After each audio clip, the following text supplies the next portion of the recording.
ଆଜି ଆସନ୍ତୁ ଆମ୍ଭେ ପରମେଶ୍ୱରଙ୍କ ଦୃଷ୍ଟିକୋଣ ଏବଂ ମାନବଙ୍କ ଦୃଷ୍ଟିକୋଣ ଏହି ଉପଦେଶ ଶୀର୍ଷକର ସହିତ ପରମେଶ୍ୱରଙ୍କ ବାକ୍ୟ ଅଂଶୀଦାର କରିବା।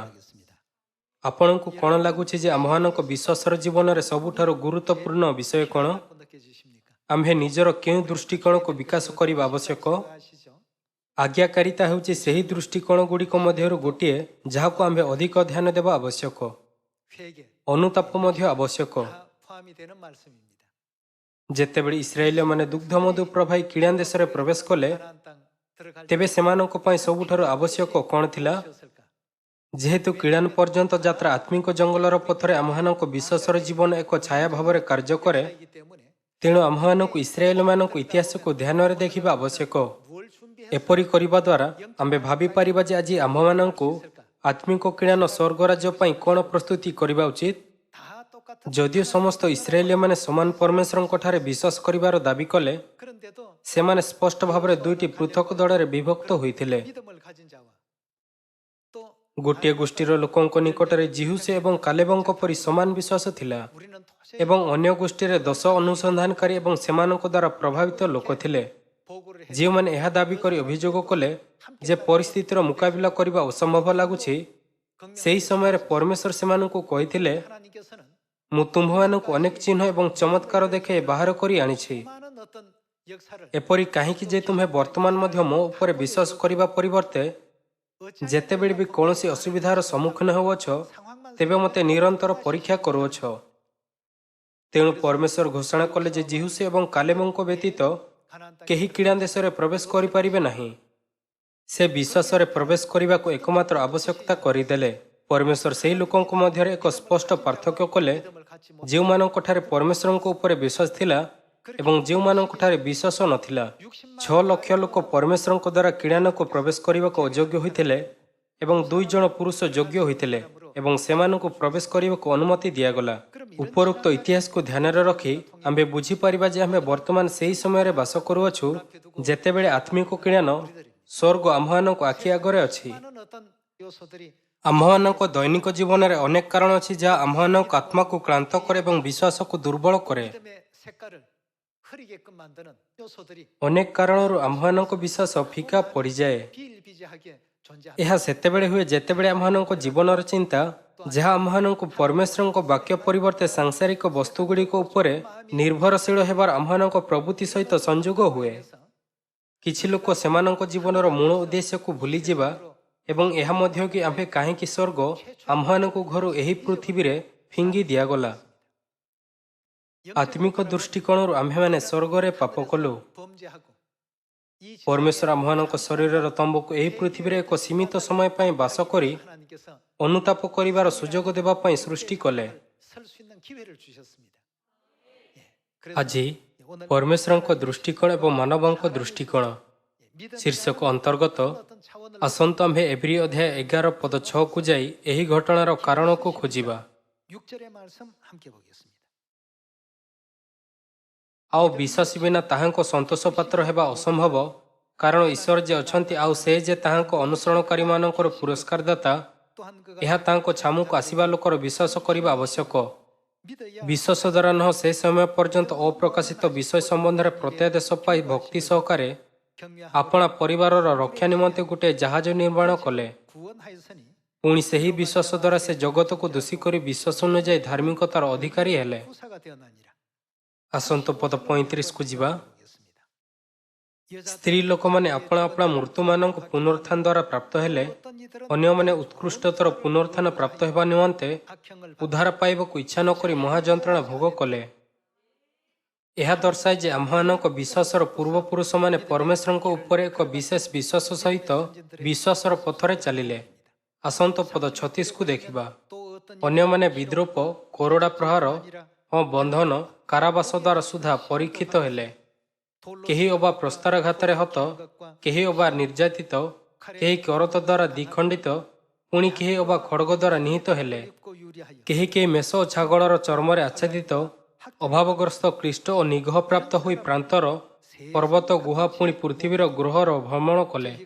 ଜଗତ ସେମାନଙ୍କର ଯୋଗ୍ୟ ନଥିଲା। ପ୍ରାନ୍ତର, ପର୍ବତ, ଗୁହା ପୁଣି ପୃଥିବୀର ଗହ୍ୱର ଭ୍ରମଣ କଲେ ବିଶ୍ୱାସ ଦ୍ୱାରା ଏହି ସମସ୍ତେ ସୁଖ୍ୟାତି ଲାଭ କରି ସୁଦ୍ଧା। 히브리서 11장에는 기록하고 있습니다. ଭାଇ ଓ ଭଉଣୀମାନେ, ବର୍ତ୍ତମାନ ଠାରୁ ଆମ୍ଭମାନଙ୍କ ପ୍ରକୃତ ବିଶ୍ୱାସର ପରିଭାଷାକୁ ବୁଝିବା ଆବଶ୍ୟକ। କିଛି ଅଦୃଶ୍ୟ ଏବଂ ରୂପହୀନ ବସ୍ତୁକୁ 느낄 수 ଏକ ସ୍ପର୍ଶଯୋଗ୍ୟ ବସ୍ତୁ ସୃଷ୍ଟି କରିବା ସହଜ ନୁହେଁ। 있다는 것이 쉽지 않은 일입니다. 그러나 ସରଳ ଶବ୍ଦରେ 얘기한다면 ବିଶ୍ୱାସର ଅର୍ଥ ପରମେଶ୍ୱରଙ୍କ ପରି ଦୃଷ୍ଟିକୋଣ ରଖିବା। 우리 속에 하나님의 시선을 갖는 겁니다. ଯଦି ଆମ୍ଭେ ନିରନ୍ତର ନିଜ ହୃଦୟ ସହିତ ନିଜକୁ ପଚାରିବା, 어떻게 바라보고 ପରମେଶ୍ୱର ଏହି ମାମଲାକୁ କିପରି ଦେଖନ୍ତି, 마음에 그대로 ତେବେ ଏହାକୁ ବିଶ୍ୱାସ ବୋଲି ବିବେଚନା କରାଯାଇପାରେ। ଜିରିହ ସହର ବିଷୟରେ ଚିନ୍ତା କରନ୍ତୁ। 그건 ପରମେଶ୍ୱରଙ୍କ ଦୃଷ୍ଟିକୋଣରୁ ଏହା କିଛି ନଥିଲା ପରି ଥିଲା। ଇସ୍ରାଏଲମାନେ ନିଜକୁ ପଙ୍ଗପାଳ ପରି ଏବଂ କିଳିଆନୀୟମାନଙ୍କୁ ମହାନ ଲୋକ ଭାବରେ ଗ୍ରହଣ କଲେ। ସେମାନେ ଭାବିଲେ 엄청나게 ଅସମାନତା ଏତେ ଅଧିକ ଯେ 싸움도 ଯୁଦ୍ଧର ଫଳାଫଳ ପ୍ରଥମରୁ ସୁନିଶ୍ଚିତ। 어떤 결과가 나올 것이 ଏହା ମନୁଷ୍ୟର ଦୃଷ୍ଟିକୋଣର ଏକ ଉଦାହରଣ। ଯେତେବେଳେ ଆମ୍ଭେ ପିମ୍ପୁଡ଼ିମାନଙ୍କର ଦୁନିଆକୁ ଦେଖୁ, ତେବେ ସେମାନଙ୍କ ମଧ୍ୟରେ କେତେକ ଅନ୍ୟମାନଙ୍କ ଅପେକ୍ଷା ଅଧିକ ଶକ୍ତିଶାଳୀ। 개미가 볼 때 ଦୁର୍ବଳ ପିମ୍ପୁଡ଼ିମାନେ ଭାବିପାରନ୍ତି ଶକ୍ତିଶାଳୀ ପିମ୍ପୁଡ଼ିମାନେ ବହୁତ ଭୟାନକ। 우리가 크게 ଯଦି ଆମ୍ଭେ ସେମାନଙ୍କ ବିରୋଧରେ କିଛି କରିବାକୁ ଚେଷ୍ଟା କରିବା, ତେବେ ଆମ୍ଭେ ଅସୁବିଧାରେ ପଡ଼ିଯିବା। କିନ୍ତୁ ମନୁଷ୍ୟର ଦୃଷ୍ଟିକୋଣରୁ ଯଦିଓ କିଛି ପିମ୍ପୁଡ଼ି ଶକ୍ତିଶାଳୀ, କେତେ ଚତୁର 사람이 କିମ୍ବା କେତେକ ଅନ୍ୟମାନଙ୍କ ତୁଳନାରେ ଭଲ ଦେଖାଯାଆନ୍ତି, ଆମ୍ଭମାନଙ୍କ ପାଇଁ ସେମାନେ କିଛି ନୁହନ୍ତି। 바라보시 ପରମେଶ୍ୱରଙ୍କ ଦୃଷ୍ଟିରେ ଜିରିହ ଆଦୌ ଚ୍ୟାଲେଞ୍ଜିଂ ନଥିଲା। 하나님을 믿지 못 କିନ୍ତୁ ଇସ୍ରାଏଲମାନଙ୍କ ଦୃଷ୍ଟିରେ ଜିରିହ ଏକ ଅଦୃଶ୍ୟ ଗଡ଼ ପରି ଥିଲା। 시선으로 କାରଣ ସେମାନେ କେବଳ ନିଜ ଦୃଷ୍ଟିକୋଣରୁ ଦେଖିଲେ ଏବଂ ପରମେଶ୍ୱରଙ୍କ ଉପରେ ବିଶ୍ୱାସ କଲେ ନାହିଁ। ଏହି କାରଣ ଥିଲା ଯେ ସେମାନେ ପରମେଶ୍ୱରଙ୍କ ବିରୋଧରେ ଏହା କହି ଅଭିଯୋଗ କଲେ, ଯଦି ଆମ୍ଭେ ଜିରିହକୁ ପରାସ୍ତ କରିବାକୁ ଯିବା, ତେବେ ଆମ୍ଭେ ସମସ୍ତେ ମରିଯିବା। ସେମାନେ ଜିଦ୍ ଧରି କହିଲେ, ଏହିସବୁ ଏଥିପାଇଁ ଘଟିଲା କାରଣ ମୋଶା ଏବଂ ହାରଣ ଆମ୍ଭମାନଙ୍କୁ ଜଙ୍ଗଲକୁ ଆଣିଲେ, ଯାହାଦ୍ୱାରା ଆମ୍ଭେ ସମସ୍ତେ ମରିଯାଉ। ଆମ୍ଭେ ସମସ୍ତେ ମୋଶା ଏବଂ ପରମେଶ୍ୱରଙ୍କ ଉପରେ କ୍ରୋଧିତ ଯେ ଆମ୍ଭମାନଙ୍କୁ ଏଠାକୁ ଆଣିବାକୁ ଆଦେଶ ଦେଇଛନ୍ତି। ଏହି ସମସ୍ତ କାରଣରୁ ଇସ୍ରାଏଲମାନେ ଉଚ୍ଚ ସ୍ୱରରେ କାନ୍ଦିଲେ ଏବଂ ଏହି ଅବିଶ୍ୱାସୀ ଶବ୍ଦଗୁଡ଼ିକ ସହିତ ଚିତ୍କାର କଲେ। ଭାଇ ଓ ଭଉଣୀମାନେ, ଆମ୍ଭେ ବର୍ତ୍ତମାନ ସେହି ଯୁଗରେ ବାସ କରୁଅଛୁ ଯେଉଁଠାରେ ଆମ୍ଭେ କିଳାନ ଦେଶରେ ଠିକ୍ ସାମ୍ନାରେ ଠିଆ ହୋଇଛୁ।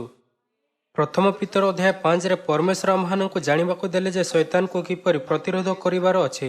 믿음을 가지고 ଏହା ଆମ୍ଭମାନଙ୍କୁ ଶିକ୍ଷା ଦିଏ ଯେ ଯଦି ଆମ୍ଭେ ଆପଣ ବିଶ୍ୱାସରେ ଦୃଢ଼ ଭାବରେ ଠିଆ ହୋଇ ଶୈତାନକୁ ପ୍ରତିରୋଧ କରିବା, ତେବେ ସେ ଶକ୍ତିହୀନ ହୋଇଯିବ 보지 말고 ଏବଂ ଆମ୍ଭେ ମାନବ ଦୃଷ୍ଟିକୋଣରୁ ଜିନିଷଗୁଡ଼ିକୁ ଦେଖିବା ଉଚିତ ନୁହେଁ, ବରଂ ପରମେଶ୍ୱରଙ୍କ ଦୃଷ୍ଟିକୋଣରୁ ଜିନିଷଗୁଡ଼ିକୁ ଦେଖିବା ଉଚିତ। 말씀을 ଯେତେବେଳେ ଆମ୍ଭେ ଏହିପରି ଆତ୍ମବିଶ୍ୱାସ ସହିତ ପରମେଶ୍ୱରଙ୍କ ବାକ୍ୟକୁ ଦେଖିବା, ତେବେ ଏପରି କିଛି ମଧ୍ୟ ନାହିଁ ଯାହାକୁ ଆମ୍ଭେ ପୂରା କରିପାରିବା ନାହିଁ। 하여 ପରମେଶ୍ୱର କହିଲେ, ବିଶ୍ୱାସରେ ଦୃଢ଼ତା ସହିତ ଶୈତାନର ସାମ୍ନା କର। ତେବେ ତାଙ୍କୁ ବିରୋଧ କରିବାର ଫଳାଫଳ କ'ଣ ହେବ? ଶୈତାନ ସ୍ୱାଭାବିକ ଭାବରେ ପଛକୁ ହଟିଯିବ। 되어 있습니다. ଯଦି ଆମ୍ଭେମାନେ ଆମ୍ଭମାନଙ୍କ ବିଶ୍ୱାସରେ ଦୃଢ଼ ଭାବରେ ଠିଆ ହେବା ନାହିଁ, ତେବେ ଆମ୍ଭେ କେବଳ ଆଉ ଅଧିକ ଭୟଭୀତ ହେବାକୁ ଲାଗିବା। ଶେଷରେ ଆମ୍ଭମାନଙ୍କ ଶତ୍ରୁ ଆହୁରି ଅଧିକ ଶକ୍ତିଶାଳୀ ଏବଂ ଭୟଙ୍କର ଦେଖାଯିବ। ତେଣୁ ଏହି ଯୁଗରେ ବାସ କରିବା ସମୟରେ ଯେତେବେଳେ ପରମେଶ୍ୱରଙ୍କ ଭବିଷ୍ୟବାଣୀଗୁଡ଼ିକ ପୂରଣ ହୁଏ, ଆପଣ ଏବଂ ମୋ ପାଖରେ ପରମେଶ୍ୱରଙ୍କ ଦୃଷ୍ଟିକୋଣ ରହିବା ଜରୁରୀ। ଆମ୍ଭେ ଏକ ଏପରି ଦୃଶ୍ୟ ଦେଖିପାରିବା ଯେଉଁଠାରେ 12 ଜଣ ଅନୁସନ୍ଧାନକାରୀମାନଙ୍କ ମଧ୍ୟରୁ 10 ଅନୁସନ୍ଧାନକାରୀ ଯେଉଁମାନେ କିଳାନର ଅନୁସନ୍ଧାନ କରିବାକୁ ଯାଇଥିଲେ, ଲୋକମାନଙ୍କୁ କହିଲେ, ଆମ୍ଭେମାନେ ଆପଣମାନଙ୍କ ଦୃଷ୍ଟିରେ ଫଡ଼ିଙ୍ଗ ପରି ଏବଂ ସେଠାରେ ଅନାକର ସନ୍ତାନ, ବଳବାନ ଓ ବଡ଼ ଡେଙ୍ଗା। ପୁଣି ଆମ୍ଭେମାନେ ସେଠାରେ ମହାବୀରଗଣକୁ ମଧ୍ୟ ଦେଖିଲୁ। ଏହା ଶୁଣି ଲୋକମାନେ ନିରାଶ ହୋଇଗଲେ। ସେମାନଙ୍କର ହୃଦୟ ପରମେଶ୍ୱରଙ୍କର ନୁହେଁ, କିନ୍ତୁ ଏହା ମନୁଷ୍ୟର ଦୃଷ୍ଟିକୋଣରୁ ନିୟନ୍ତ୍ରିତ ହୋଇଥିଲା। ଏଥିରେ ସେମାନଙ୍କର ସାହସ ଅଦୃଶ୍ୟ ହୋଇଗଲା। ଥରେ ଯେତେବେଳେ ଏକ ମାନବ ଦୃଷ୍ଟିକୋଣ ସେମାନଙ୍କ ମନକୁ ନିୟନ୍ତ୍ରିତ କରିନେଲା, ତେବେ ସେମାନେ ସେମାନଙ୍କର ସମସ୍ତ ବିଶ୍ୱାସ ହରାଇଲେ। ଯେହେତୁ ସେମାନେ ନିଜର ବିଶ୍ୱାସ ହରାଇଥିଲେ, ସେମାନେ ଏକ ପରିସ୍ଥିତିରେ ପହଞ୍ଚିଲେ ଯେଉଁଠାରେ ପବିତ୍ର ଆତ୍ମାଙ୍କର କୌଣସି କାର୍ଯ୍ୟ ହୋଇପାରିନଥାନ୍ତା। ଆସନ୍ତୁ ଗଣନା ଅଧ୍ୟାୟ 14 ପଦ 1 ଦେଖିବା। ଏଥିରେ ସମସ୍ତ ମଣ୍ଡଳୀ ଉଚ୍ଚ ସ୍ୱରରେ କୋଳାହଳ କଲେ ଓ ଲୋକମାନେ ସେହି ରାତ୍ରି ରୋଦନ କଲେ। ପୁଣି ଇସ୍ରାଏଲ ସନ୍ତାନଗଣ ସମସ୍ତେ ମୂଷାଙ୍କ ବିରୋଧରେ ଓ ହାରଣଙ୍କ ବିରୋଧରେ ବଚସା କଲେ ଓ ସମସ୍ତ ମଣ୍ଡଳୀ ସେମାନଙ୍କ ଆଗରେ କହିଲେ, ଆହା ଆମ୍ଭେମାନେ ଯେବେ ମିଶ୍ର ଦେଶରେ ମରିଥାନ୍ତୁ, ଆହା ଆମ୍ଭେମାନେ ଯେବେ ଏହି ପ୍ରାନ୍ତରରେ ମରିଥାନ୍ତୁ। ସଦାପ୍ରଭୁ ଆମ୍ଭମାନଙ୍କୁ ଖଡ଼୍ଗରେ ନିପାତ କରିବା ପାଇଁ କି ହେତୁ ଏ ଦେଶକୁ ଆଣିଲେ? ପରମେଶ୍ୱରଙ୍କ ଉଦ୍ଧାରର ଅନୁଗ୍ରହ ପାଇଁ ଧନ୍ୟବାଦ ନ ଦେଇ ସେମାନେ କେବଳ ପରମେଶ୍ୱରଙ୍କ ବିରୋଧରେ ଅଭିଯୋଗ କଲେ। ଯେହେତୁ ସେମାନେ ପରମେଶ୍ୱରଙ୍କ ଦୃଷ୍ଟିକୋଣ ପରିବର୍ତ୍ତେ ନିଜ ଦୃଷ୍ଟିକୋଣରୁ ଦେଖିଲେ, ସେମାନେ ସର୍ବଦା ବିଫଳ ହେଲେ। ସୁସମାଚାର କାର୍ଯ୍ୟ ପାଇଁ ମଧ୍ୟ ଆମ୍ଭମାନଙ୍କୁ ନିଜ ଦକ୍ଷତା ଦ୍ୱାରା କଦାପି ପୂରା କରାଯାଇ ପାରିବ ନାହିଁ। ଯଦିଓ ଆମ୍ଭେ ଆପଣା ଦକ୍ଷତା ଦ୍ୱାରା ଏହାକୁ ପୂରା କରିପାରିବା ନାହିଁ, 우리 능력으로 କିନ୍ତୁ କ'ଣ ପରମେଶ୍ୱର ସୁସମାଚାର ପ୍ରଚାର ମିଶନକୁ ସମୀରଣ ଏବଂ ପୃଥିବୀର ପ୍ରାନ୍ତ ପର୍ଯ୍ୟନ୍ତ 온전히 ପୂରା କରିବାକୁ ପ୍ରତିଜ୍ଞା କଲେ ନାହିଁ? ଆମ୍ଭେ ତାଙ୍କ ପ୍ରତିଜ୍ଞା ଉପରେ ଦୃଢ଼ ଭାବରେ ବିଶ୍ୱାସ କରି ଆଗକୁ ବଢ଼ିବା ଜରୁରୀ। 2000 ବର୍ଷ ପୂର୍ବେ ମଧ୍ୟ ଯେତେବେଳେ ପରମେଶ୍ୱର 12 ଜଣ ଶିଷ୍ୟଙ୍କୁ ଡାକିଥିଲେ, ତେବେ ସେମାନଙ୍କୁ ବ୍ୟକ୍ତିଗତ ଦକ୍ଷତା ହେତୁ ଡକାଯାଇ ନଥିଲା।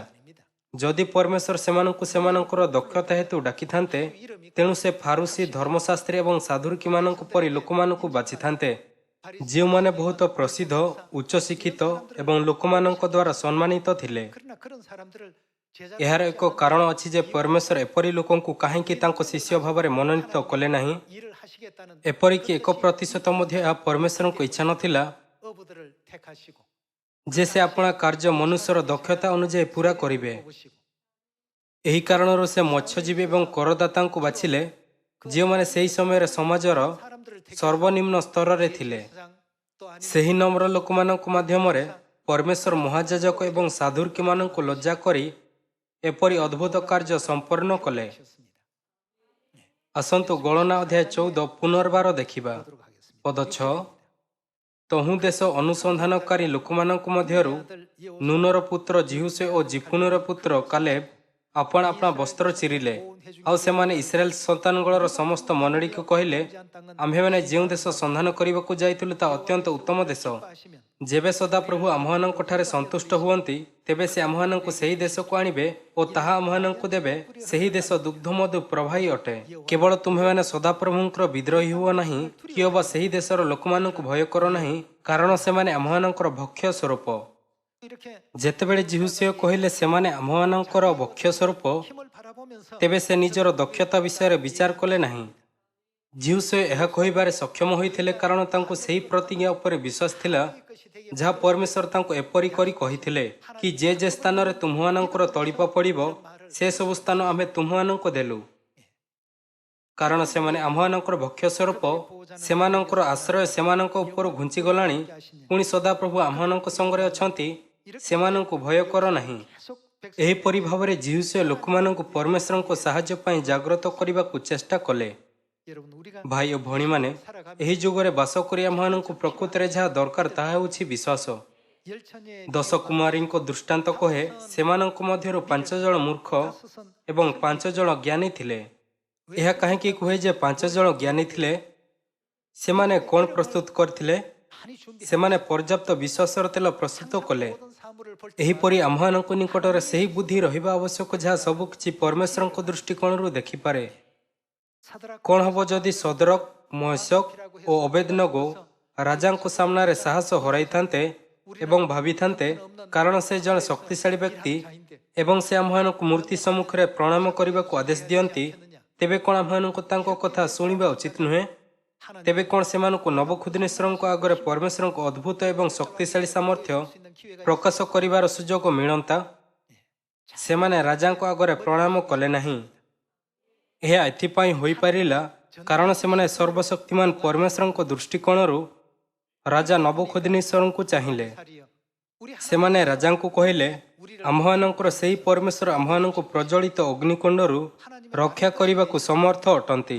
କିନ୍ତୁ ଯଦି ସେ ଇଚ୍ଛା କରନ୍ତି ନାହିଁ ଏବଂ ସେ ଆମ୍ଭମାନଙ୍କୁ ଉଦ୍ଧାର କରନ୍ତି ନାହିଁ, ତଥାପି ଆମ୍ଭେ ସେହି ପ୍ରତିମାକୁ ପ୍ରଣାମ କରିବୁ ନାହିଁ। 너부갓네살이 ନବୁଖୁଦ୍ନେଶ୍ଵର ସେମାନଙ୍କ ଅବମାନନାରେ କ୍ରୋଧିତ ହେଲେ।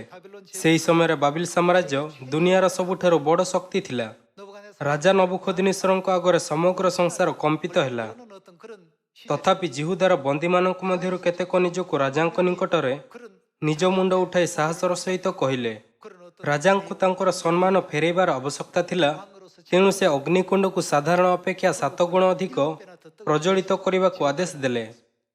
କ'ଣ ଏହା ଆଶ୍ଚର୍ଯ୍ୟଜନକ ନଥିଲା କି ଯଦିଓ ସେମାନେ ଏହି ପ୍ରଜ୍ୱଳିତ ଅଗ୍ନିକୁଣ୍ଡରେ ଥିଲେ, ସେମାନେ ଜୀବନ୍ତ ବାହାରକୁ ଆସିବାକୁ ସକ୍ଷମ ହୋଇଥିଲେ ଏବଂ ଏପରିକି ସେମାନଙ୍କ ମସ୍ତକର ଗୋଟିଏ ମଧ୍ୟ କେଶ ଜଳି ନଥିଲା 어떤 역사 କିମ୍ବା ସେମାନଙ୍କ ପୋଷାକ ଜଳିଲା ନାହିଁ। 이런 모든 것이 ଏହା କେବଳ ଏଥିପାଇଁ ସମ୍ଭବ ହୋଇପାରିଲା କାରଣ ସେମାନେ ପରମେଶ୍ୱରଙ୍କ ଦୃଷ୍ଟିକୋଣରୁ 바라보는 ସବୁକିଛି ଦେଖିଲେ। ସେହି ଶିକ୍ଷା କ'ଣ ଯାହା ପରମେଶ୍ୱର ଚାହୁଁଛନ୍ତି ଯେ ଆଜି ଆମ୍ଭେ ଏହି ରେକର୍ଡ ହୋଇଥିବା ଇତିହାସରୁ ଶିଖିବା? ଆମ୍ଭମାନଙ୍କୁ ସବୁବେଳେ ନିଜ ମନରେ ସେହି ଶିକ୍ଷା ରଖିବାର ଆବଶ୍ୟକତା ଅଛି। ଆସନ୍ତ ପଦ 26 ଦେଖିବା। ଏ ଉତ୍ତାରେ ସଦାପ୍ରଭୁ ମୋଶାଙ୍କୁ ଓ ହାରୋନଙ୍କୁ କହିଲେ, ଆମ୍ଭ ବିରୋଧରେ ବଚସା କରୁଅଛି ଏହି ଯେଉଁ ଦୁଷ୍ଟ ମଣ୍ଡଳୀ, ତାହାକୁ ଆମ୍ଭେ କେତେ କାଳ ସହିବା? ଇସ୍ରାଏଲ ସନ୍ତାନଗଣ ଆମ୍ଭ ପ୍ରତିକୂଳରେ ଯେଉଁ ବଚସା କରୁଅଛନ୍ତି ତାହା ଶୁଣିଲୁ। ସେମାନଙ୍କୁ କୁହ, ସଦାପ୍ରଭୁ ଏହି କଥା କହନ୍ତି, ଆମ୍ଭେ ଯେବେ ଜୀବିତ ହେଉ, ତେବେ ତୁମ୍ଭେମାନେ ଆମ୍ଭ କର୍ଣ୍ଣଗୋଚରରେ ଯାହା କହିଛ ତାହା ହିଁ ଆମ୍ଭେ ତୁମ୍ଭମାନଙ୍କ ପ୍ରତି କରିବା। ତୁମ୍ଭମାନଙ୍କର ଶବ ଏହି ପ୍ରାନ୍ତରରେ ପଡ଼ିବ। ତୁମ୍ଭମାନଙ୍କ ମଧ୍ୟରେ 20 ବର୍ଷ ଓ ତହିଁରୁ ଅଧିକ ବର୍ଷ ବୟସ୍କ ଲୋକମାନଙ୍କର ସମ୍ପୂର୍ଣ୍ଣ ସଂଖ୍ୟାନୁସାରେ ଗଣିତ ଯେତେ ଲୋକ ତୁମ୍ଭେମାନେ ଆମ୍ଭ ବିରୋଧରେ ବଚସା କରିଅଛ, ଆମ୍ଭେ ତୁମ୍ଭମାନଙ୍କୁ ଯେଉଁ ଦେଶରେ ବାସ କରାଇବାକୁ ହସ୍ତ ଉଠାଇଅଛୁ, ନିଶ୍ଚୟ ସେହି ଦେଶରେ ଜିଫୁନିର ପୁତ୍ର କାଲେବ ଓ ନୁନର ପୁତ୍ର ଜିହୁଶୟ ଛଡ଼ା ତୁମ୍ଭେମାନେ ପ୍ରବେଶ କରିବ ନାହିଁ। ନିଶ୍ଚୟ ସେହି ଦେଶରେ ତୁମ୍ଭେମାନେ ପ୍ରବେଶ କରିବ ନାହିଁ। ଯେତେବେଳେ ପରମେଶ୍ୱର ଏହା ଘୋଷଣା କଲେ, ତେବେ କ'ଣ କେହି ଅଛି ଯେ ଅନ୍ୟ କୌଣସି ପଥ ପ୍ରସ୍ତୁତ କରିପାରିବ? ଏପରି କେହି ନାହିଁ। ଏହି ଯୁଗରେ ଆପଣଙ୍କ ଏବଂ ମୋ ପାଖରେ ମଧ୍ୟ ଜିହୁଶୟ ଏବଂ କାଲେବଙ୍କ ପରି ସମାନ ବିଶ୍ୱାସ ରହିବା ଜରୁରୀ। ତେବେ ଆମ୍ଭେ ଜିହୁଶୟ ଏବଂ କାଲେବଙ୍କ ପରି ବିଶ୍ୱାସ କିପରି ରଖିପାରିବା? ଆମ୍ଭେ କେବଳ ଏହା ସେତେବେଳେ କରିପାରିବା ଯେତେବେଳେ ଆମ୍ଭମାନଙ୍କ ନିକଟରେ ପରମେଶ୍ୱରଙ୍କ ପରି ସମାନ ଦୃଷ୍ଟିକୋଣ ଥାଏ। ପରମେଶ୍ୱର ଏହି ପୃଥିବୀର ତୁଳନା କାହା ସହିତ କରନ୍ତି? ଆସନ୍ତୁ ଯିଶାୟା ଅଧ୍ୟାୟ 40 ପଦ 15ରେ ଦେଖିବା। ଦେଖ, ଗୋଷ୍ଠୀୟମାନେ ସମଗ୍ର ପୃଥିବୀ କଳସର ଜଳବିନ୍ଦୁ ପରି ଓ ନିକ୍ତିର ଧୂଳିକଣିକା ତୁଲ୍ୟ ଗଣୀୟ ଅଟନ୍ତି। ଦେଖ, ସେ ଦୀପ ସମୂହକୁ ଅତି କ୍ଷୁଦ୍ର ଦ୍ରବ୍ୟ ତୁଲ୍ୟ ଉଠାନ୍ତି। ପୁଣି ଲିବାନୋନ ଜାଳ ପାଇଁ ଓ ତହିଁର ପଶୁଗଣ ହୋମବଳି ପାଇଁ ଯଥେଷ୍ଟ ନୁହନ୍ତି। ସର୍ବ୍ୟ ଦେଶମାନେ ତାହାଙ୍କ ଛାମୁରେ ଅବସ୍ତୁ ମାତ୍ର, ସେମାନେ ତାହାଙ୍କ ନିକଟରେ ଅବସ୍ତୁରୁ ଲଘୁ ଓ ଅସାର ଗଣୀୟ ଅଟନ୍ତି। ଏହା ସେହି ଦୃଷ୍ଟିକୋଣ ଯେଉଁଥିରେ ପରମେଶ୍ୱର ପୃଥିବୀକୁ ମାପନ୍ତି। କିନ୍ତୁ ଆମ୍ଭମାନଙ୍କ ଦୃଷ୍ଟିରେ ଯେଉଁମାନେ ଆମ୍ଭମାନଙ୍କୁ ତାଡ଼ନା କରନ୍ତି ଏବଂ ନିନ୍ଦା କରନ୍ତି, ଶକ୍ତିଶାଳୀ ଲାଗିପାରନ୍ତି ଏବଂ ଆମ୍ଭେ ଅସହାୟ ଦେଖାଯାଇପାରୁ। ଭାଇ ଓ ଭଉଣୀମାନେ, ଆମ୍ଭେ ସୁସମାଚାର କାର୍ଯ୍ୟ କରିବା ସମୟରେ ଅସୁବିଧା ଏବଂ ବାଧାବିଘ୍ନର ସମ୍ମୁଖୀନ ହେଉ। ତେଣୁ ଦୟାକରି ନିରାଶ ହୁଅନ୍ତୁ ନାହିଁ। ଏହି ମୁହୂର୍ତ୍ତରେ ଯାହା ଆମ୍ଭମାନଙ୍କୁ ଅଧିକ ଆବଶ୍ୟକ ତାହା ହେଉଛି ବିଶ୍ୱାସ। ତାହା କେଉଁ ପ୍ରକାର ବିଶ୍ୱାସ? ଏହା ହେଉଛି ସେହି ବିଶ୍ୱାସ ଯେଉଁଥିରେ ପରମେଶ୍ୱରଙ୍କ ଦୃଷ୍ଟିକୋଣ ରହିଛି। ଯଦି ଆପଣ କୁହନ୍ତି, ପରମେଶ୍ୱର ଏଠାରେ ଅନେକ ସମସ୍ୟା ଅଛି, କିନ୍ତୁ ପରମେଶ୍ୱରଙ୍କ ପାଇଁ ଏହା କିଛି ନୁହେଁ, ତଥାପି ଆମ୍ଭେ ସେଗୁଡ଼ିକ ଗମ୍ଭୀର ଏବଂ କଷ୍ଟକର ମନେ କରୁ ଏବଂ ସେଗୁଡ଼ିକ ବିଷୟରେ ଚିନ୍ତିତ ହେଉ। ତେଣୁ ପରମେଶ୍ୱର ଆମ୍ଭମାନଙ୍କୁ ଉତ୍ସାହିତ କରି କୁହନ୍ତି, ଯଦିଓ ତୁମ୍ଭେ ନିର୍ଯାତିତ ହୋଇ ଅନେକ ପରୀକ୍ଷଣର ସାମ୍ନା କର, ଏହି ଘଟଣାଗୁଡ଼ିକୁ କେବେ ବି ଭୟ କର ନାହିଁ। ଏହି ସବୁ ଘଟଣା ନିଶ୍ଚୟ ତୁମ୍ଭମାନଙ୍କ ସହିତ ଘଟିବ। ପରମେଶ୍ୱର କୁହନ୍ତି, ହେ ଧର୍ମଜ୍ଞ ଲୋକମାନେ, ତୁମ୍ଭମାନଙ୍କ ହୃଦୟରେ ଆମ୍ଭର ବ୍ୟବସ୍ଥା ଅଛି। ତୁମ୍ଭେମାନେ ଆମ୍ଭର କଥା ଶୁଣ। ତୁମ୍ଭେମାନେ ମର୍ତ୍ତ୍ୟର ଅପମାନରେ ଭୀତ ହୁଅ ନାହିଁ ଅଥବା ସେମାନଙ୍କ ନିନ୍ଦାରେ ଉଦ୍ବିଗ୍ନ ହୁଅ ନାହିଁ। ଅନ୍ୟ ଶବ୍ଦରେ ପରମେଶ୍ୱର ଆମ୍ଭମାନଙ୍କୁ କୁହନ୍ତି ଯେ ଏହି ସବୁ ଘଟଣା ଆମ୍ଭମାନଙ୍କ ସହିତ ଘଟିବା ସ୍ୱାଭାବିକ। ତେଣୁ ଏହି କାରଣରୁ ନିରାଶ ହୁଅ ନାହିଁ କିମ୍ବା ହାର ମାନ ନାହିଁ। ଆମ୍ଭମାନଙ୍କ ପାଖରେ ଅବଶ୍ୟ ହିଁ ଜିହୁଶୟ ଏବଂ କାଲେବଙ୍କ ପରି ମାନସିକତା ହେବା ଜରୁରୀ। ଯେତେବେଳେ ସେମାନେ ନିଜକୁ ଭାବିଲେ, କିଣା ଦେଶକୁ ଜୟ କରିବା ପାଇଁ ପରମେଶ୍ୱର ଆମ୍ଭମାନଙ୍କୁ ଏକ ମିଶନ ଦେଇଛନ୍ତି, ତେବେ ତୁମେ ପରମେଶ୍ୱରଙ୍କ ବାକ୍ୟ ଉପରେ ବିଶ୍ୱାସ ନ କରି କାହିଁକି କିଣା ଦେଶରେ ପ୍ରବେଶ କରିବା ପାଇଁ ହାର ମାନୁଛ? ଆମ୍ଭମାନଙ୍କୁ ଅବଶ୍ୟ ହିଁ ଆଗକୁ ବଢ଼ିବା ଉଚିତ। ବର୍ତ୍ତମାନ ସମୟ ଆସିଛି ଯେତେବେଳେ ଆମ୍ଭମାନଙ୍କୁ ସେହି ପ୍ରକାରର ବିଶ୍ୱାସ ଦରକାର। ଆସନ୍ତୁ ମାଥିଓ ଅଧ୍ୟାୟ 24 ପଦ 13 ଉପରେ ଏକ ନଜର ପକାଇବା। ମାତ୍ର ଯେ ଶେଷ ପର୍ଯ୍ୟନ୍ତ ଧୈର୍ଯ୍ୟ ଧରି ରହିବ, ସେ ପରିତ୍ରାଣ ପାଇବ। ଆଉ ସମସ୍ତ ଜାତି ନିକଟରେ ସାକ୍ଷ୍ୟ ଦେବା ନିମନ୍ତେ ରାଜ୍ୟର ଏହି ସୁସମାଚାର ସମୁଦାୟ ପୃଥିବୀରେ ଘୋଷଣା କରାଯିବ। ଏହା ହେଉଛି ତାହା ଯାହା ପରମେଶ୍ୱର ସ୍ୱୟଂ କହିଲେ ଯେତେବେଳେ ସେ ଏହି ପୃଥିବୀକୁ ଆସିଥିଲେ। ପରମେଶ୍ୱର ଆମ୍ଭମାନଙ୍କୁ ପ୍ରଚାର କରିବାକୁ ମିଶନ ଦେଇଛନ୍ତି। ସେ କଦାପି ଆମ୍ଭମାନଙ୍କୁ ପ୍ରଚାର କରିବାରୁ ପଛକୁ ହଟିବାର ମିଶନ ଦେଇନାହାନ୍ତି। ତେଣୁ ଆମ୍ଭମାନଙ୍କୁ ଏହା ବିଷୟରେ ଚିନ୍ତା କରିବାର ଆବଶ୍ୟକତା ନାହିଁ ଯେ ଏହା ପୂରଣ ହେବ କି ନାହିଁ। କିନ୍ତୁ ଆମ୍ଭମାନଙ୍କ ଧ୍ୟାନ ଏହି ମିଶନକୁ ସମ୍ପୂର୍ଣ୍ଣ କରିବା ଉପରେ ଲଗାଇବା ଉଚିତ, କାରଣ ପରମେଶ୍ୱର ପୂର୍ବରୁ ପ୍ରତିଜ୍ଞା କରିସାରିଛନ୍ତି ଯେ ଏହି ସୁସମାଚାର ପ୍ରଚାର କରାଯିବ। ପରମେଶ୍ୱରଙ୍କଠାରେ ସବୁକିଛି ସମ୍ଭବ। ଯଦି ଆମ୍ଭେ ବିଶ୍ୱାସ କରୁ ଯେ ପରମେଶ୍ୱର ସବୁକିଛି ସମ୍ଭବ କରିଦିଅନ୍ତି, ତେଣୁ କ'ଣ ଆମ୍ଭମାନଙ୍କୁ ମଧ୍ୟ ଏହା ଉପରେ ବିଶ୍ୱାସ କରିବା ଉଚିତ ନୁହେଁ? ଯେତେବେଳେ ପରମେଶ୍ୱର ଆମ୍ଭମାନଙ୍କୁ ତାଙ୍କ ଦୃଷ୍ଟିକୋଣରୁ କୁହନ୍ତି ଯେ ସମୀରଣରେ ଏବଂ ପୃଥିବୀର ପ୍ରାନ୍ତ ପର୍ଯ୍ୟନ୍ତ ସୁସମାଚାର ପ୍ରଚାର କର, କେହି କେହି କହିପାରନ୍ତି ମୁଁ ବର୍ତ୍ତମାନ କରୋନା ହେତୁ ଏହା କରିପାରିବି ନାହିଁ କିମ୍ବା ମୁଁ ଏହି କିମ୍ବା ସେହି କାରଣରୁ କରିପାରିବି ନାହିଁ। ଯଦି କେହି କୁହନ୍ତି ଏହି କାରଣରୁ କିମ୍ବା ସେହି କାରଣରୁ, ତେବେ ଏହା ଏକ ଗମ୍ଭୀର ସମସ୍ୟା। ଏପରିକି ଦୁନିଆର ଲୋକମାନେ ମଧ୍ୟ ସୁପାରିଶ କରନ୍ତି ଯେ ଧନ୍ୟବାଦ ଶବ୍ଦର ବ୍ୟବହାର କରିବା ଉଚିତ। ପରମେଶ୍ୱରଙ୍କୁ ଧନ୍ୟବାଦ, ଆମ୍ଭେ ସମସ୍ତେ ଏଠାରେ ପହଞ୍ଚିଛୁ। ପିତା ଓ ମାତାଙ୍କୁ ଧନ୍ୟବାଦ ଏବଂ ସିଓନର ମୋର ଭାଇମାନଙ୍କୁ ଏବଂ ଭଉଣୀମାନଙ୍କୁ ଧନ୍ୟବାଦ। ମୋର ବିଶ୍ୱାସ ଏତେ ପରିମାଣରେ ବୃଦ୍ଧି ପାଇଛି। ଆପଣ ଯେତେ ଅଧିକ ଧନ୍ୟବାଦର ବ୍ୟବହାର କରିବେ, ଆପଣଙ୍କ ସଫଳ ହେବାର ସମ୍ଭାବନା ସେତେ ଅଧିକ ହେବ। ଏବଂ ଆପଣ ଯେତେ ଅଧିକ ଏହି କାରଣର ବ୍ୟବହାର କରିବେ, ଆପଣଙ୍କ ବିଫଳ ହେବାର ସମ୍ଭାବନା ସେତେ ଅଧିକ ହେବ। ଏହା ପ୍ରଥମ ସାମୁଏଲ ଅଧ୍ୟାୟ 16 ପଦ 1ରେ ଲିପିବଦ୍ଧ ହୋଇଛି ଯେ ସାମୁଏଲ ପରମେଶ୍ୱରଙ୍କ ଆଜ୍ଞା ଅନୁସାରେ କାହାକୁ ଅଭିଷେକ କରିବାକୁ ଯିସି ଘରକୁ ଗଲେ। ଯିସିଙ୍କର ପୁତ୍ର ମଧ୍ୟରୁ ଜଣେ ଦାଉଦ ଥିଲେ। ଆସନ୍ତୁ ପ୍ରଥମ ସାମୁଏଲ ଅଧ୍ୟାୟ 16 ପଦ 6 ଦେଖିବା। ପୁଣି ସେମାନେ ଆସିଲା ଉତ୍ତରେ ସେ ଇଲିଆ ପ୍ରତି ଦୃଷ୍ଟି କରି କହିଲେ, ଅବଶ୍ୟ ସଦାପ୍ରଭୁଙ୍କ ଆଗରେ ତାହାଙ୍କର ଅଭିଷିକ୍ତ ଲୋକ ଉପସ୍ଥିତ। ମାତ୍ର ସଦାପ୍ରଭୁ ସାମୁଏଲକୁ କହିଲେ, ଏହାର ରୂପ କି ଶରୀରର ଉଚ୍ଚତା ପ୍ରତି ଦୃଷ୍ଟି ନ କର, ଯେହେତୁ ଆମ୍ଭେ ଏହାକୁ ଅଗ୍ରାହ୍ୟ କଲୁ। ପୁଣି ମନୁଷ୍ୟ ଯେପରି ଦେଖେ ସଦାପ୍ରଭୁ ସେପରି ଦେଖନ୍ତି ନାହିଁ, କାରଣ ମନୁଷ୍ୟ ବାହ୍ୟ ରୂପ ଦେଖେ, ମାତ୍ର ସଦାପ୍ରଭୁ ଅନ୍ତଃକରଣ ଦେଖନ୍ତି। ପରମେଶ୍ୱର ତାଙ୍କ ହୃଦୟର ଗଭୀରତାରେ କ'ଣ ଦେଖୁଥିଲେ? ପରମେଶ୍ୱର ତାଙ୍କ ବିଶ୍ୱାସକୁ ଦେଖୁଥିଲେ। ଯଦିଓ ହିଁ ଇଲିଆବଙ୍କର ଭଲ ବିଶ୍ୱାସ ଥିଲା, ଦାଉଦ ସମ୍ପୂର୍ଣ୍ଣ ଭାବରେ ପରମେଶ୍ୱରଙ୍କ ଉପରେ ନିର୍ଭରଶୀଳ ଥିଲେ ଏବଂ ଇଲିଆବଙ୍କ ଅପେକ୍ଷା ପରମେଶ୍ୱରଙ୍କ ଠାରେ ଅଧିକ ବିଶ୍ୱାସ କଲେ। ଦାଉଦଙ୍କ ମହାନ ବିଶ୍ୱାସ ଠାରୁ ଇଲିଆବଙ୍କର ବିଶ୍ୱାସ କୌଣସି ପ୍ରକାରେ ତୁଳନା କରାଯାଇ ପାରିବ ନାହିଁ। ତେଣୁ ପରମେଶ୍ୱର ଶେଷରେ ଦାଉଦଙ୍କୁ ବାଛିଲେ।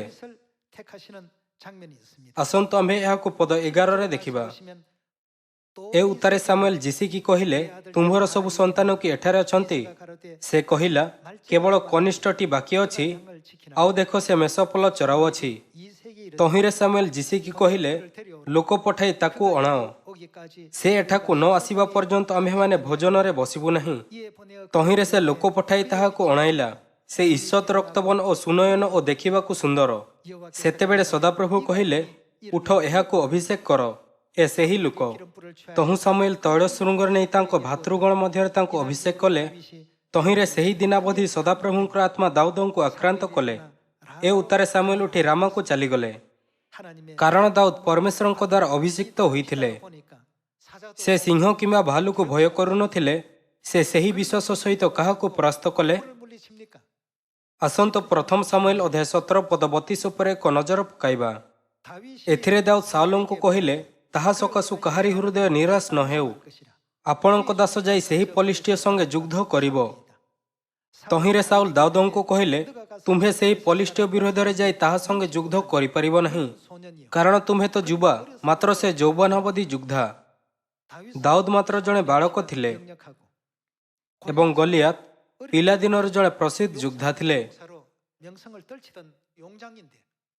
ଏହା ସତ୍ତ୍ୱେ ଦାଉଦ କହିଲେ ଯେ ସେ ଗଲିଆତଙ୍କ ବିରୋଧରେ ଯୁଦ୍ଧ କରିବେ। ସାଉଲଙ୍କ ଦୃଷ୍ଟିରେ ଦାଉଦ ଏହିପରି ଦେଖାଯାଉଥିଲେ ଯେପରି ସେ ଦୟନୀୟ ଭାବରେ ହାରିଯିବ। କିନ୍ତୁ ଦାଉଦଙ୍କର ଏକ ଭିନ୍ନ ଦୃଷ୍ଟିକୋଣ ଥିଲା। ଆସନ୍ତୁ ଦେଖିବା ଯେ ସେ ପଦ 34ରେ କ'ଣ କହିଲେ।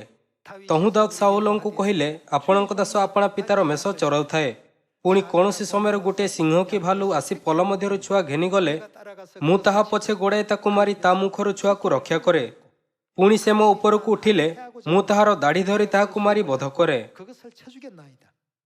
ଆପଣଙ୍କୁ କ'ଣ ଲାଗୁଛି ଯେ ଜଣେ ଛୋଟ ବାଳକ ଏତେ ଶକ୍ତିଶାଳୀ ଯେ ଏପରି କରିପାରିବ? ଦାଉଦ ମେଷମାନଙ୍କୁ ମାରାତ୍ମକ ପଶୁମାନଙ୍କ ମୁଖରୁ ରକ୍ଷା କରୁଥିଲେ ଏବଂ ଯେତେବେଳେ ସେ ତା ଉପରେ ଆକ୍ରମଣ କରେ, ତେବେ ଦାଉଦ ତାହାର କେଶକୁ ଧରି ତାକୁ ବଧ କରୁଥିଲା।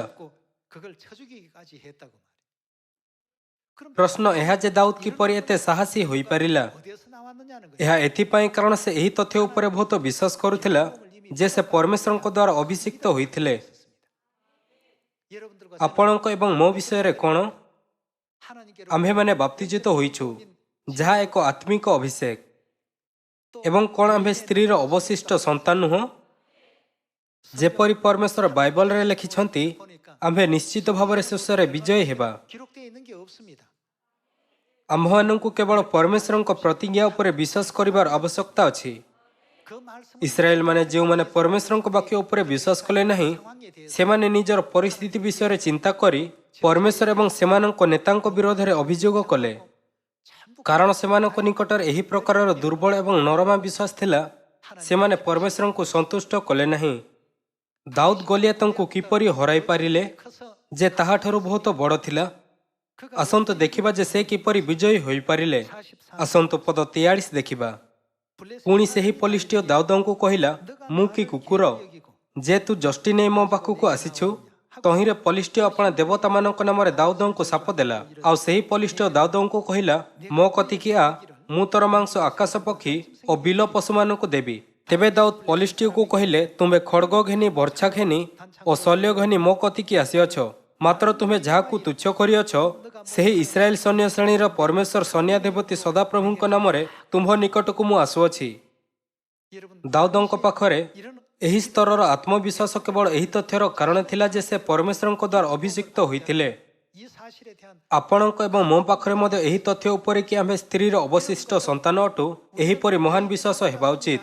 ପରମେଶ୍ୱର ଆମ୍ଭମାନଙ୍କୁ ପ୍ରତିଜ୍ଞା କରିଛନ୍ତି, ନିଶ୍ଚିତ ଭାବରେ ଜାଣ ଯେ ସମୀରଣର ଏବଂ ପୃଥିବୀର ପ୍ରାନ୍ତ ପର୍ଯ୍ୟନ୍ତ ଏହି ସୁସମାଚାର ପ୍ରଚାର କରିବା ସମୟରେ ମୁଁ ପ୍ରତ୍ୟେକ ପଦକ୍ଷେପରେ ସର୍ବଦା ତୁମ୍ଭମାନଙ୍କ ସହିତ ରହିବି। ଯଦିଓ ଆମ୍ଭେ ନିନ୍ଦିତ, ନିର୍ଯାତିତ ଏବଂ ଅନେକ ପ୍ରତିକୂଳର ପରିସ୍ଥିତି ଦେଇ ଯାଉ, ଆମ୍ଭମାନଙ୍କୁ ବିଶ୍ୱାସରେ ପରିପୂର୍ଣ୍ଣ ହୋଇ ସୁସମାଚାର କାର୍ଯ୍ୟକୁ କରିବା ଉଚିତ। କ'ଣ ହେବ ଯଦି ଆମ୍ଭେ କିଛି ଲୋକଙ୍କ ନିନ୍ଦନୀୟ କଥା ହେତୁ ପ୍ରଚାର ବନ୍ଦ କରିଦେବା ଏବଂ ନିଜକୁ କହିବା, ମୁଁ ଏଭଳି ପ୍ରତିକୂଳ ପରିବେଶ କେବେ ଅନୁଭବ କରି ନାହିଁ, ତେଣୁ ମୁଁ ହାର ମାନିଯିବି? ପରମେଶ୍ୱର ଆମ୍ଭମାନଙ୍କୁ ହାର ମାନିବାର ମିଶନ କେବେ ହେଲେ ଦେଇନାହାନ୍ତି। ସେ ପ୍ରତିଜ୍ଞା କରିଛନ୍ତି, ଯୁଗାନ୍ତ ପର୍ଯ୍ୟନ୍ତ ସଦାସର୍ବଦା ମୁଁ ତୁମ୍ଭମାନଙ୍କ ସଙ୍ଗେ ସଙ୍ଗେ ଅଛି। ପରମେଶ୍ୱର ଆମ୍ଭମାନଙ୍କ ସହିତ ଏହି ପ୍ରତିଜ୍ଞା କରିଛନ୍ତି, ତେଣୁ ଆମ୍ଭମାନଙ୍କୁ ପରମେଶ୍ୱରଙ୍କ ଉପରେ ନିଜର ବିଶ୍ୱାସ ହରାଇବା ଉଚିତ ନୁହେଁ। ଆସନ୍ତୁ ପଦ 46 ଦେଖିବା। ଆଜି ଦିନ ସଦାପ୍ରଭୁ ତୁମକୁ ମୋ ହସ୍ତରେ ସମର୍ପି ଦେବେ, ଏଣୁ ମୁଁ ତୁମକୁ ଆଘାତ କରି ତୁମ୍ଭଠାରୁ ତୁମ୍ଭ ମସ୍ତକ ଅଲଗା କରିବି। ପୁଣି ମୁଁ ଆଜି ପଲିଷ୍ଟିୟମାନଙ୍କ ସୈନ୍ୟଗଣର ସବୁ ଆକାଶ ପକ୍ଷୀଗଣକୁ ଓ ପୃଥିବୀସ୍ଥ ବନ ପଶୁମାନଙ୍କୁ ଦେବି। ତହିଁରେ ଇସ୍ରାଏଲ ମଧ୍ୟରେ ଏକ ପରମେଶ୍ୱର ଅଛନ୍ତି ବୋଲି ସମୁଦାୟ ଜଗତ ଜାଣିବେ। ଆଉ ଏହି ସମସ୍ତ ସମାଜ ଜାଣିବେ ଯେ ସଦାପ୍ରଭୁ ଖଡ଼ଗ ଓ ବର୍ଚ୍ଛା ଦ୍ୱାରା ଉଦ୍ଧାର କରନ୍ତି ନାହିଁ, କାରଣ ଏହି ଯୁଦ୍ଧ ସଦାପ୍ରଭୁଙ୍କର ଓ ସେ ତୁମ୍ଭମାନଙ୍କୁ ଆମ୍ଭମାନଙ୍କ ହସ୍ତରେ ସମର୍ପଣ କରିବେ।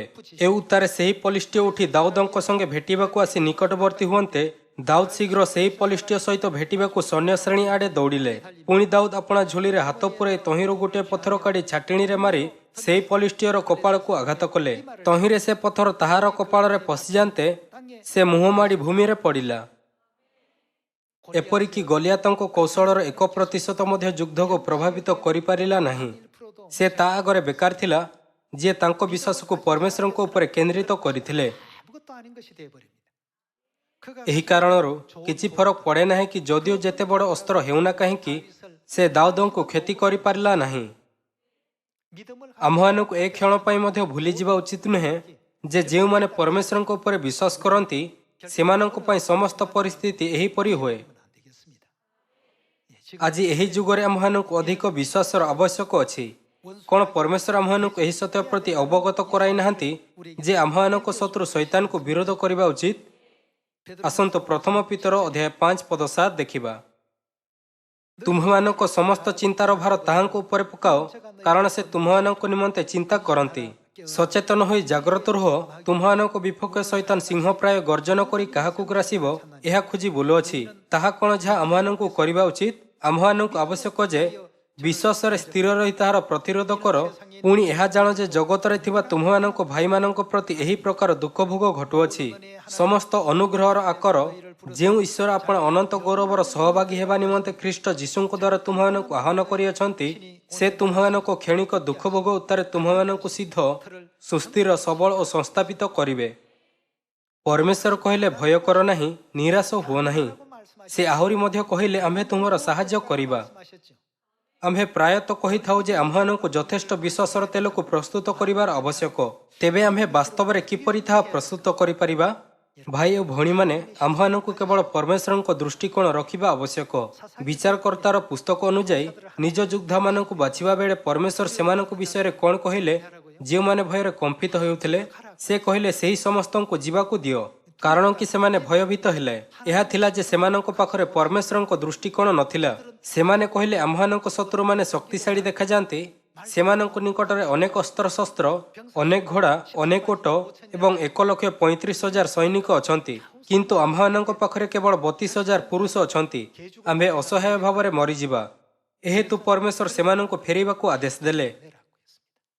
ଯେଉଁମାନଙ୍କ ପାଖରେ ବିଶ୍ୱାସ ନଥିଲା ସେମାନଙ୍କ ଯିବା ପରେ ପରିଶେଷରେ ଅବଶିଷ୍ଟ 300 ପୁରୁଷ ବିଜୟୀ ହେଲେ। 승리를 거두지 않습니다. ତେବେ ସେହି 300 ପୁରୁଷ କେଉଁ ପ୍ରକାରର ଲୋକ ଥିଲେ? ସେମାନେ ସମ୍ପୂର୍ଣ୍ଣ ଭାବରେ ପରମେଶ୍ୱରଙ୍କ ଉପରେ ନିର୍ଭରଶୀଳ ଥିଲେ। ଏହିପରି ପରମେଶ୍ୱର ସର୍ବଦା ଆମ୍ଭମାନଙ୍କ ହୃଦୟକୁ ଦେଖନ୍ତି 그 중심에 ଏବଂ ସେହି ଲୋକମାନଙ୍କୁ ବାଛନ୍ତି ଯେଉଁମାନେ ନିଜ ମନର କେନ୍ଦ୍ରରେ ବିଶ୍ୱାସ ରଖନ୍ତି। 어떤 외모 ପରମେଶ୍ୱର କଦାପି ଲୋକମାନଙ୍କୁ ସେମାନଙ୍କ ବାହ୍ୟ ରୂପ, ଶିକ୍ଷାଗତ ପୃଷ୍ଠଭୂମି, ସମ୍ପତ୍ତି କିମ୍ବା ଅଧିକାରର ଆଧାରରେ ବାଛନ୍ତି ନାହିଁ। 여호수아 ଜିହୁଷେ ଅଧ୍ୟାୟ 1ରେ ପରମେଶ୍ୱର କହିଲେ, ଭୟ କର ନାହିଁ କାରଣ ଆମ୍ଭେ ତୁମ୍ଭ ସଙ୍ଗରେ ଅଛୁ। 하나님의 ପରମେଶ୍ୱରଙ୍କଠାରୁ ପ୍ରତିଜ୍ଞା ପାଇବା ପରେ ଜିହୁଷେ କିଡ଼ାନକୁ ପରାସ୍ତ କଲେ। ସେ କୌଣସି ବିଷୟରେ ଭୟଭୀତ ହେଲେ ନାହିଁ 하나님의 କାରଣ ସେ ପରମେଶ୍ୱରଙ୍କଠାରୁ ପ୍ରତିଜ୍ଞା ପାଇଲେ। 약속입니다. 예. କ'ଣ ଆମ୍ଭେମାନେ ମଧ୍ୟ ପରମେଶ୍ୱରଙ୍କଠାରୁ ପ୍ରତିଜ୍ଞା ପାଇନାହୁଁ? ଏହି ସୁସମାଚାର ସମୀରଣ ଏବଂ ପୃଥିବୀର ପ୍ରାନ୍ତ ପର୍ଯ୍ୟନ୍ତ ପ୍ରଚାର କରାଯିବ। 다 전파되리니 ଏ ବିଷୟରେ ମାଥିଓ ଅଧ୍ୟାୟ 28ରେ କ'ଣ ଲେଖାଯାଇଛି? ଅତଏବ ତୁମ୍ଭେମାନେ ଯାଇ ସମସ୍ତ ଜାତିର ଲୋକଙ୍କୁ ପିତା, ପୁତ୍ର ଓ ପବିତ୍ର ଆତ୍ମାଙ୍କ ନାମରେ ବାପ୍ତିସ୍ମ ଦେଇ ମୁଁ ତୁମ୍ଭମାନଙ୍କୁ ଯେଉଁ ଯେଉଁ ଆଜ୍ଞା ଦେଇଅଛି ସେହି ସବୁ ପାଳନ କରିବାକୁ ଶିକ୍ଷା ଦେଇ ସେମାନଙ୍କୁ ଶିଷ୍ୟ କର। କାରଣ ଏହା ହେଉଛି ସେହି ମିଶନ ଯାହା ଆମ୍ଭେ ହାସଲ କରିଅଛୁ। ତେଣୁ ଆମ୍ଭମାନଙ୍କୁ ସେହି ଅନୁଯାୟୀ କରିବା ଉଚିତ। ପରମେଶ୍ୱର ସେମାନଙ୍କୁ ଶକ୍ତି ଦିଅନ୍ତି ଯେଉଁମାନେ ଏହି ମିଶନକୁ ଗ୍ରହଣ କରିଛନ୍ତି। ସେ ସେମାନଙ୍କୁ ଦାଉଦଙ୍କ ପରି ସମାନ ଜ୍ଞାନ ଏବଂ ବିଶ୍ୱାସ ଦିଅନ୍ତି। ଆଶା କରୁଅଛି ଯେ ସିଓନର ଆମ୍ଭମାନଙ୍କ ସମସ୍ତ ଭାଇ ଓ ଭଉଣୀମାନେ ଜାଗ୍ରତ ହେବେ ଏବଂ ଉଠି ଜିରୁସାଲାମର ଜ୍ୟୋତି ଏବଂ ପିତାଙ୍କ ସତ୍ୟର ଜ୍ୟୋତିକୁ ଶକ୍ତିଶାଳୀ ଭାବରେ ପ୍ରଜ୍ୱଳିତ କରିବେ। ମୁଁ ଆଜିର ଉପଦେଶ ଶେଷ କରିବାକୁ ଚାହୁଁଛି। ଆପଣଙ୍କୁ ବହୁତ ଧନ୍ୟବାଦ। 감사합니다.